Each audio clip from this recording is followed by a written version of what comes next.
कलकत्ता में एक बाप, उसके 6 बेटियां, कोई बेटा नहीं। उन 6 बेटियों का कोई भाई नहीं था और मां भी नहीं थी। और बाप इतना गरीब कि 1800 रुपये महीने की नौकरी करता, और अगर अपना नाम भी लेना पड़े तो कम से कम 2 से 3 मिनट उसे अपना नाम लेने में लगते, वो इतना हकलाता।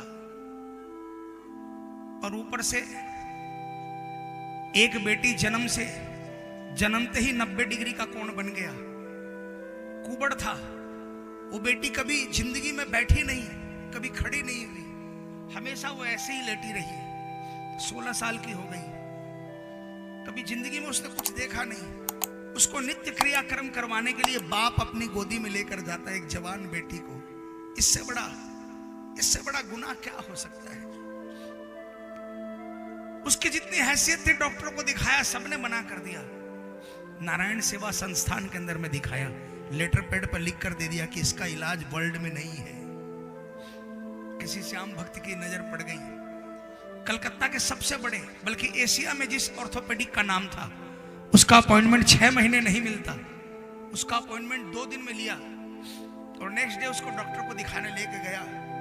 डॉक्टर ने लड़की को देखा और उस श्याम भक्त को बुलाकर कहा कि अगर मैं आपको हेड्स ऑफ करता हूं, आप किसी गरीब को लेकर आए हो, उस पर खर्चा करने के लिए तैयार हो? उसने कहा डॉक्टर 5 लाख 10 लाख जो लगे मैं खर्चा करने को तैयार हूं, इसको ठीक कर दो। उस डॉक्टर ने कहा देखो, ये तो दुनिया में कोई डॉक्टर ठीक नहीं कर सकता इसको, दुनिया में कोई डॉक्टर इसको ठीक नहीं कर सकता। हाँ, आपको खर्चा करना है तो मेरे यहाँ बाहर लाइन लगी हुई है, जिनके ऑपरेशन के अंदर में मैं फीस नहीं लूंगा, लेकिन हॉस्पिटल तो नहीं छोड़ेगा, दवाइयों में खर्चा लगेगा। अगर आपको खर्चा करना है तो उन पर खर्चा कर दो। उस श्याम भक्त ने उस डॉक्टर की बेंच को ठोक कर कहा, डॉक्टर साहब, आपका मेडिकल साइंस के अंदर में लिमिट होगी, मेडिकल साइंस के अंदर में लिमिट है। एक डॉक्टर अभी बचा है जिसके पास मैं लेकर जा रहा हूं और जिसके यहाँ कोई लिमिट नहीं है, और मैं आपको वादा करता हूं इस लड़की को अपने पांव पर चलाकर आपके पास लेकर आऊंगा और कहूंगा देखो, जाकर उस डॉक्टर से मिलकर आओ।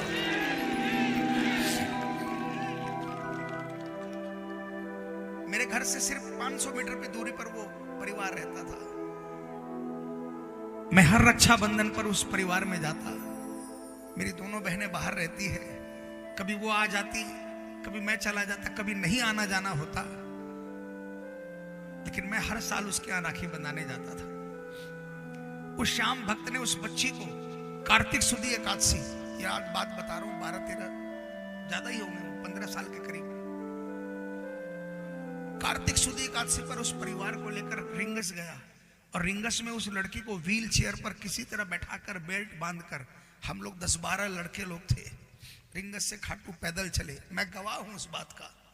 बाबा के मंदिर में उस बच्ची को बाबा के मंड के बाहर उसको लेटाया गया और पुजारी जी से उसको झाड़ा दिलवाया गया, और उसके बाद उस बच्ची को भेज दिया गया कलकत्ते। उसके बाद किसी को पता नहीं क्या हुआ।